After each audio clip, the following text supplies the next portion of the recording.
Kung gusto mong kumita ng malaki dito, I suggest huwag ka mag-single head. Bakit? Ang laki ng perang pwedeng maiwala sa'yo pagdating ng oras. Bakit? Ito na example. Halimbawa, ang market mo, 4 na tao. Sabihin natin si A, si B, si C, si D. Sila yung mga recruit mo. Ngayon, ang ginawa mo, single head ka lang ikaw. Ngayon, kung re-recruitin mo si A, si B, si C, D, paano mo? Since binary tayo, left, right lang. Dito mo ilalagay si A, dyan mo ilalagay si B. Ngayon, si C and D, saan mo siya ilalagay? Dito, dito. Ngayon, magkano ang kikitain mo? 4 na 500. Kikita kang 500 pesos dito, additional 500. Kikita ka uli ng 500, and additional 500. In short, direct referral pa lang, kumita ka na ng 2,000 pesos. Ngayon, since pipiling ka, 1,500, 1,500, pipiling ka ng 1,500, pipiling ka ng 1,500, magkano kikitain mo? Automatic, kumita ka na 5,500 pesos sa 4 mong recruit. Pero imagine yung pag 3 headers ka. Sabihin natin, ikaw to. Ikaw yan.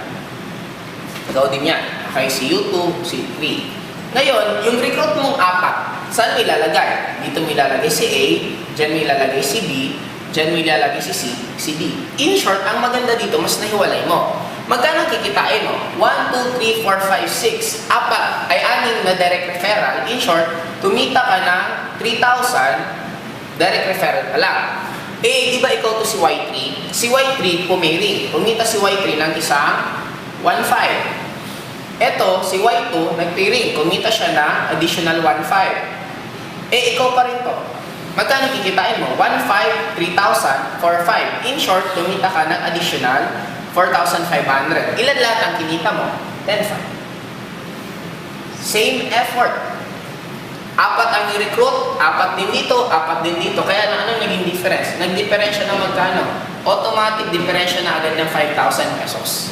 What more? Imagine mo na lang ito. Sabihin na natin, pakita ko sa inyo. What if nag-recruit ulit? Sabihin natin, yung 4 na lang. Okay? Ito nag-recruit ng isa, ito nag-recruit ng isa, 1, 2, ito 3, ito 4. Magkano ang kikitain mo? Automatic, pipiling siya, kumita ka ng 1,500, 1,500, meron kang additional 3,000 pesos. What if eto, nag-recruit ng tig-isa? Isa, 1, 2, 3, 4. Si Y2, kumita siya ng 1,500. Si Y3, kumita siya ng 1,500. Si Y2, ay si Y, kumita siya ng 1,500, 3,000.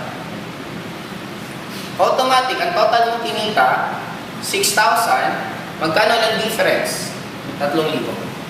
Kaya kung lumaki pa ito nung lumaki, dati na tayo, mas lalong malaki yung mawawala sa iyong income.